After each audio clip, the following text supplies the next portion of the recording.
Vůz, který si od nás vybral, je tento polointegrovaný Pilot P696GE, délka vozu je 699 cm, výška je 285 cm a šířka 230 cm. Vůz je pro 4 osoby na jízdu na spaní. Označení G je vlastně značí podélný lůžka vzadu, kdy vlastně postel jdou spojit v jedno velké letiště. Vůz je vybaven automatem, klimatizací a solárním panelem. K vozu od nás dostanete 2 klíče, ten menší je klíček nástavby, tím bude vyhráte například garáž, záchod nebo samotné dveře nástavby. Větší klíček je klíč od zapalování, tím můžete samozřejmě nastartovat vůz a zároveň tím otvíráte víčko na nádrž. Nádrž má kapacitu 75 litrů a zároveň tady AdBlue, které má 17,5 litru. Nádrž na AdBlue se otvírá bez klíčku, jenom otočíte, vytáhnete, jde to dolít pistolí normálně u pumpy, případně kanistrem, co u pumpy nakoupíte, a stav AdBlue vidíte na palubním počítači. Za dveřmi řidiče se potom nachází připojení na elektřinu a komínek. S komínkem vy nic neděláte, tam pouze foukáte teplý vzduch, když topíte nebo hříváte vodu.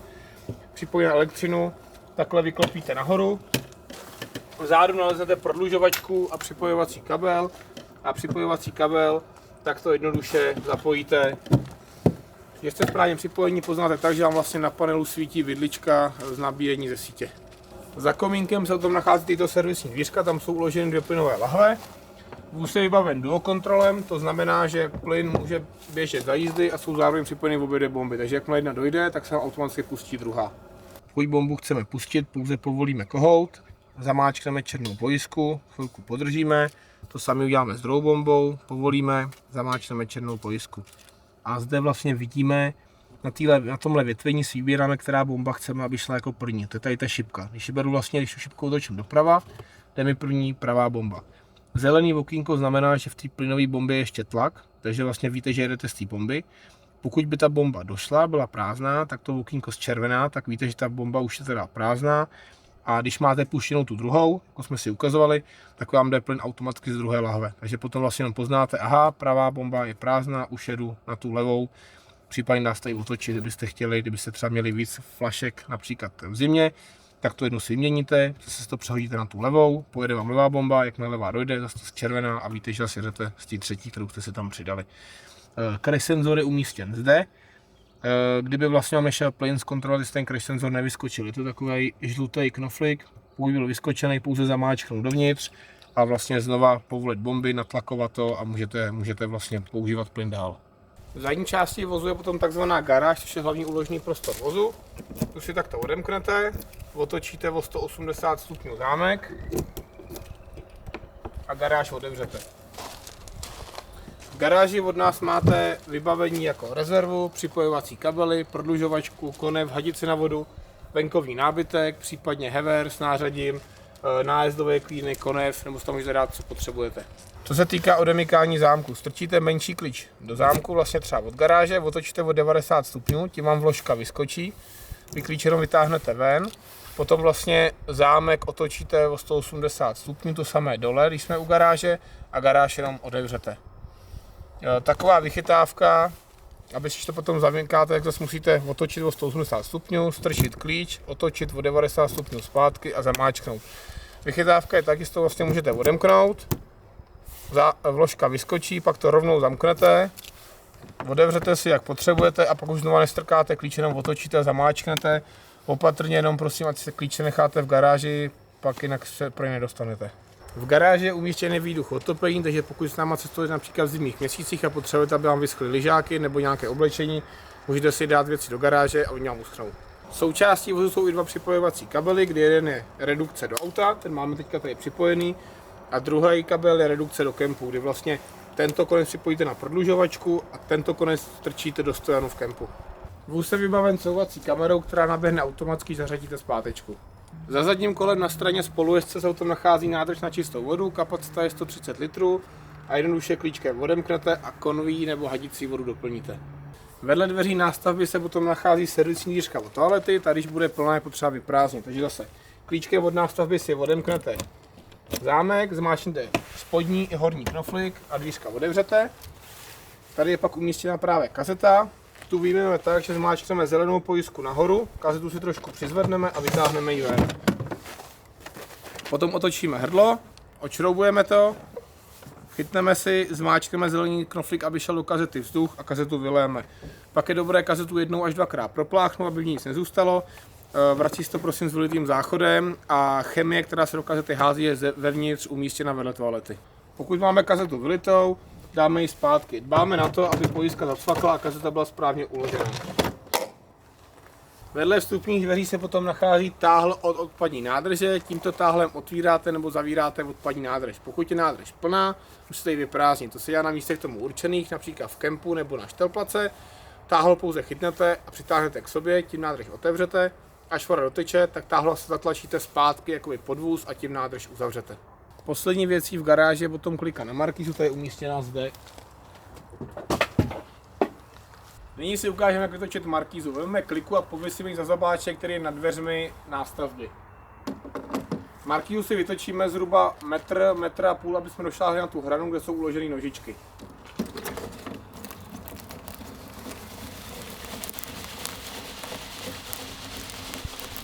Takže zhruba nějak takto, a tady jsou potom nohy, které je potřeba vyjmout, aby se markíza nezlomila. Takže ty nohy vycvakneme, povolíme zobáček, nohu vytáhneme do výšky, do které chceme a tam to se zaaretujeme, aby ta noha držela. To samé uděláme s druhou nohou. Zase povolíme aretaci, nohu si vytáhneme a zajistíme ve výšce, ve které chceme markízu mít. A nyní už pouze posláme markízu vždycky metr a posuneme nožičky, aby se nezlomila. Také to děláme až do maximálního výsahu, který je 2,5 metru.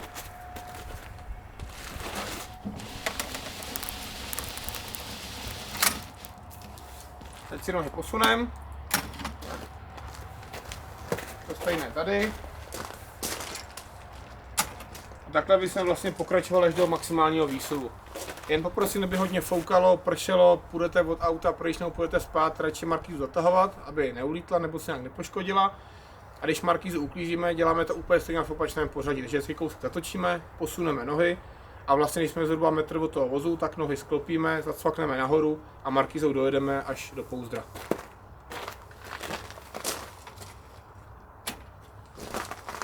Když si takhle nohy posuneme dozadu a začneme markízu navíjet zpátky. Když jsme takhle u vozu, tak zase povolíme aretaci, vytáhneme nožičku nahoru, tam to zajistíme. Nožičku dáme dovnitř, dbáme na to jenom tady opatrně, je tam plastový kloup, který je asi nejslabší z celé markízy, takže tam stačí fakt jenom jednoduše prstem zamáčknout a tady potom se nebojíme trošku zatlačit, aby nožička zacvakla za hranu. To samé druhá noha, povolíme, vytáhneme nahoru. Zase tady opatrně dáme, zasuneme nožičku do toho kloubu a tady se trošku zacvakneme. A nyní už dbáme pouze na to, aby markíza zajela celá do svého pouzdra.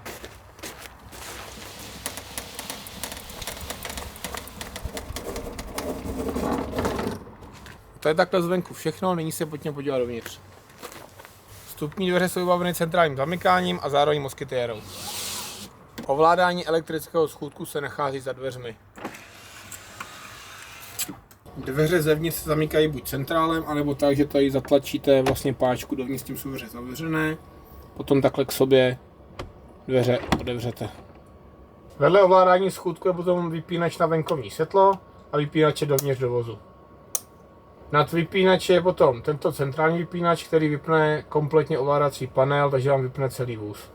Vedle dveří se tam nachází hlavní ovládací panel, takhle vlastně stisknutím panelu se vám rozsvítí, případně tím vypínačem jde vypnout, zapnout úplně, můžete nechat puštěný, čemu to nevadí. Tady vlastně vidíte napětí baterie, zde, že se nabíjíme na 220, jsem připojen do sítě, ze zhora ukazuje solár, že teďka i něco málo dobíjí solár. Pokud by byl nastartovaný motor, bude svítit ta ikona motoru a budou běhat šipky od toho motoru. Tím potom vlastně se dobíjí ta zadní nástavba baterie z motoru.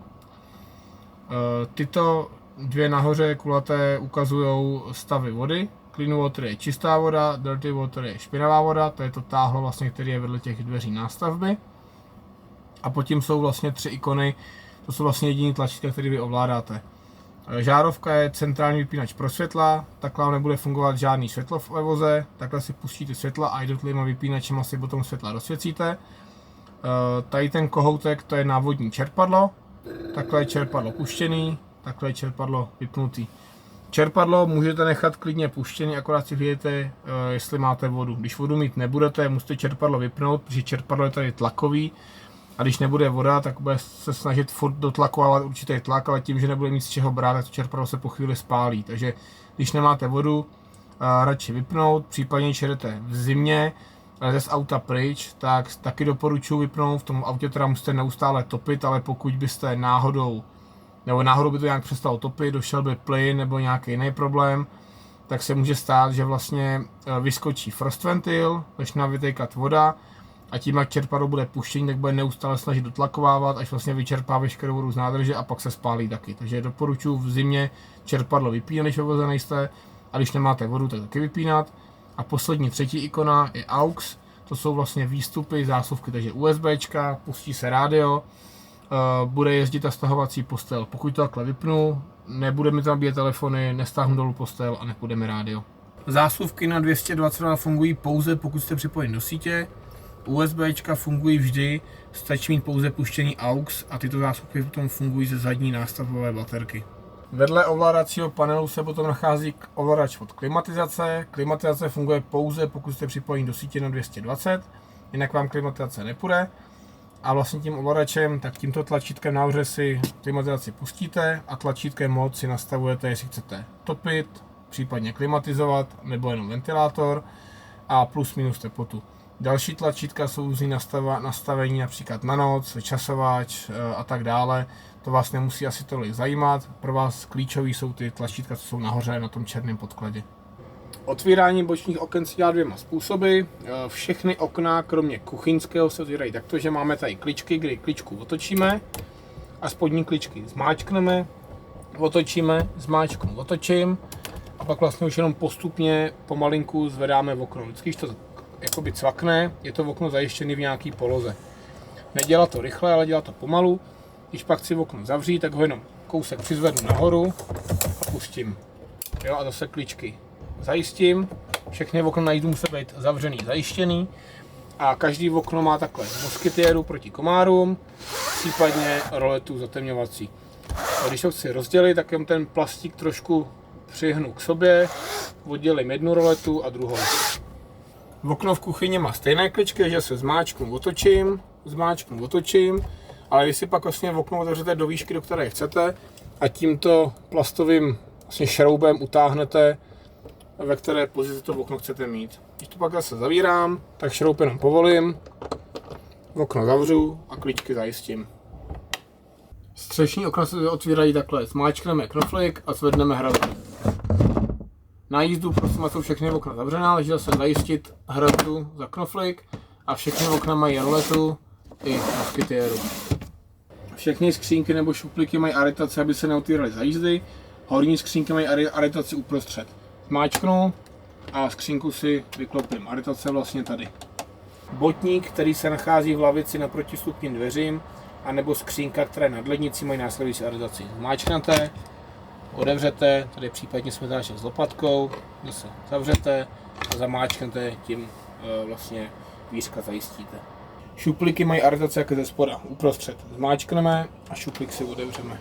V kuchyni se nachází dvouplotinkový vařič, takhle otevřeme krycí sklo, kde si vlastně vybereme tento knoflík je pro tuhle plotinku, tento pro tuhle, když vybereme třeba tuhle plotinku, knoflík zamáčkneme, otočíme a tady je pěst zapalování. Podržíme, chvilku držíme knoflík zamáčklý, aby se nehřála termopojistka, poté ho pustíme a už si jen pouze nastavíme výšku plamene.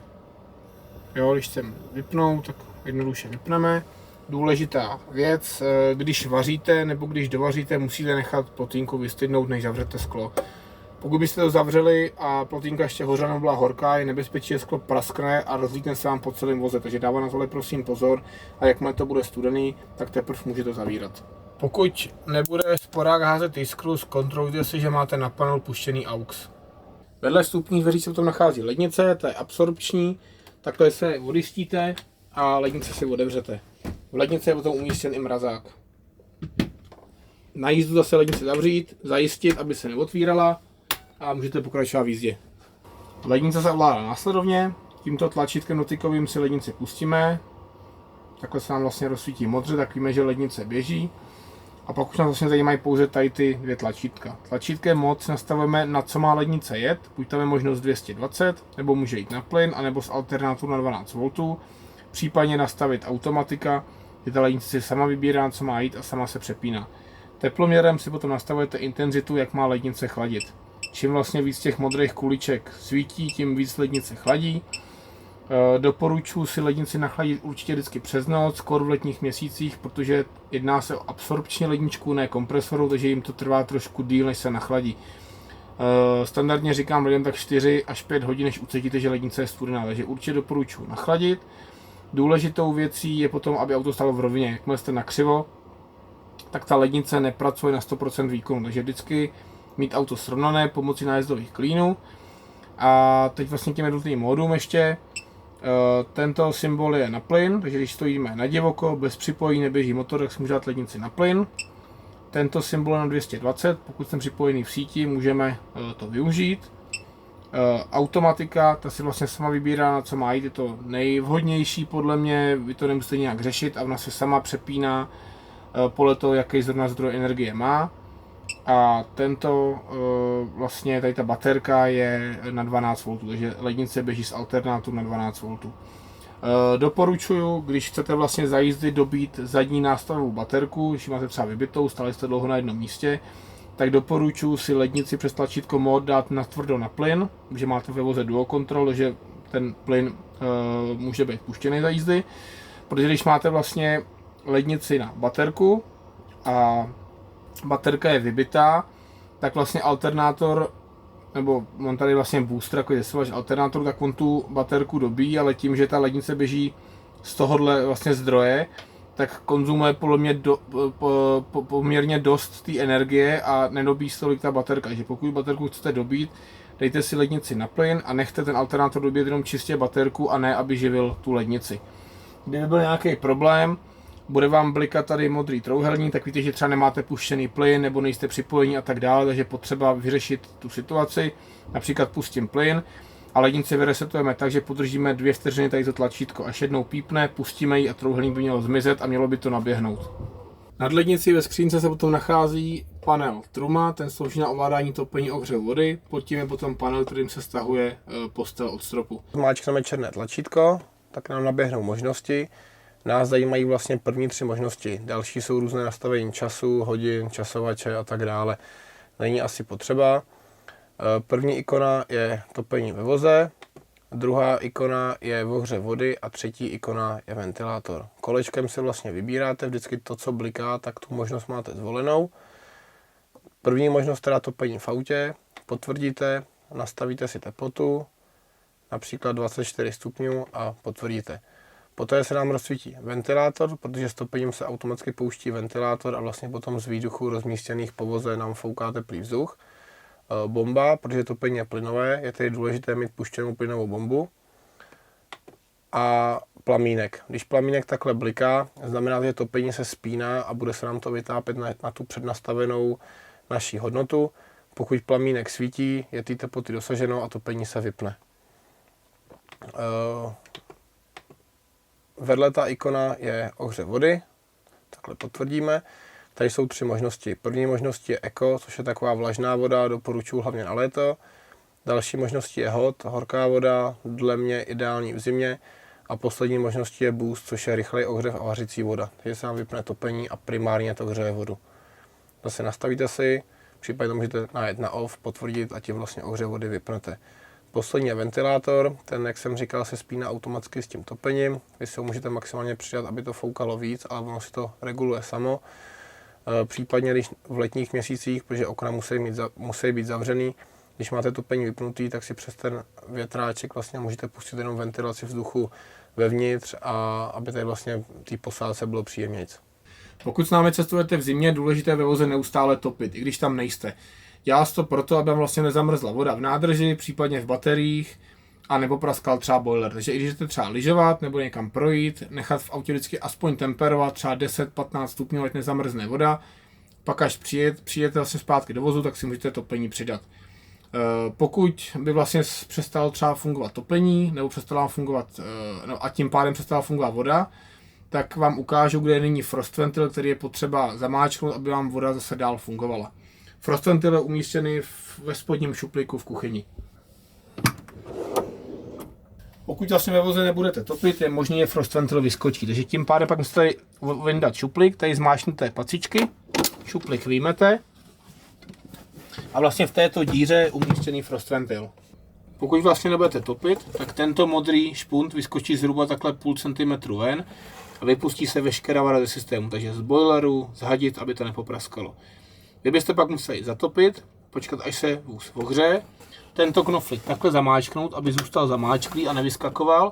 Pokud zůstane zamáčklý, je to v pořádku, do vozu si doplníte znova vodu, necháte natlakovat systém, to se dělá tak, že otevřete prostě baterii na teplou, studenou, počkáte, až vylítá vzduch a natlakuje se to vodou a pak zase vodu můžete normálně používat. Vůz je vybaven oddělenou sprchou s toaletou, dveře od záchodu takhle přepážete, můžete si vlastně 2 místnosti. Další přepážení je potom zde, kdy tady zamáčnete pojistku a dveře si takto přepážíte od ložnice. V zadní části vozu jsou potom 2 oddělená lůžka, kdy jde pomocí této madrace vytvořit jedno velké lůžko. Chytnete vlastně tady ten kus prkna, vytáhnete ho dopředu, sem dáte madraci, samozřejmě přesto mi dá prostěradlo a potom používáte tento žebřík, abyste na postel vylezli. Nad postelí je potom klimatizace, takže klimatizace běží, poznáme, že tady bude svítit oranžově dioda. Pod jednotlivými postelemi jsou potom úložné skříně. Ty jdou otevřít takto, nebo případně takto. Další úložní prostor je pak tady v podlaze, tomu říkáme sklep, do toho si můžete dát například lahve nebo nějaké těžké věci, aby vám tady nelítaly.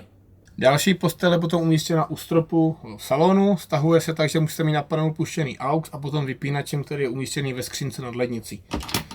Jsou tam vlastně 2 šipky, zmáčknete pouze šipku dolů a postel stáhnete. Důležitá věc, aby byly sedačky přední posunutý dopředu, aby nevadily opěradla a pak z postelí dovedete vlastně úplně dolů, kam potřebujete. Postel se sama zastaví, nahoru se pak leze po žebříku, který zaháknete zde a pod madrací jsou případně uloženy bezpečnostní sítě, aby nikdo nemohl spadnout dopředu ani dozadu. Jo, ty jsou potom umístěny tady. Tady vidíte i vlastně žebřík, který se pak tady pověsí a přes ten se leze nahoru. Prosím, nelíst přes nic jiného, přes linku, lednici a tak dále, používat pouze ten žebřík. Dveře od sprchy jsou prosím vždycky zajištěné, aby za jízdy nebouchaly. Nyní k záchodu. Záchod, když je prázdný, je potřeba se nejdřív připravit, takže otevřeme záchod, otevřeme klapku. Zde za záchodem, případně v této skřínce naleznete takovouhle pixelu, v tom jsou umístěny tablety. Takže vyndáte si 1 tabletu, hodíte do záchoda a zalijete zhruba půl litrem vody, aby se tabletám nebo tady v tom případě sáček rozpustili a záchod jste mohli používat. Když chcete záchod používat, je důležité ho mít vždycky otevřený, potom jdete na záchod, spláchnete, to se dělá tím prostředním tlačítkem, jak dlouho držím, tak dlouho to splachuje. Pak nezapomenout zase klapku zavřít, ať vám to vlastně nelítá za jízdy nahoru a nesmrdí vám to tady. Důležitý je nechodit na tu klapku, vždycky klapku první otevřít a když je záchod plný, rozsedí se vám tato kontrolka. Ta kontrolka pod tím sám rozsedí, když ten záchod bude zhruba z poloviny plný. Takže jakmile bude záchod plný, besvítíte horní, případně to vidíte i pohledem, když klapku otevřete, jak ta kazeta je plná. Tady klapku zavřete, ta musí být vždycky dovřená, jinak tu kazetu nevyndáte. Takže dovřít, pak jdete ven, vytáhnete vlastně tu kazetu a jdete ji vylít. Když kazetu vyléte, vrátíte zpátky do vozu a zase dáte 1 tabletu, trošku vody a zase záchod můžete používat. Prosím vždycky vracet záchod vylitý, vyčištěný, prázdný, nemáme tady bohužel kde vylívat. Pokud večer sedíte u stolu, chcete si ho zvětšit, dělá to jednoduše. Vytáhnete tady černý špunt a stůl takto otevřete do strany. Přední sedačky jsou otočné, pokud ji chcete otočit, tak sedačku hrazdou posunete úplně dopředu. A tady pak ze strany takhle páčka, kterou zmáčknete a sedačku si otočíte.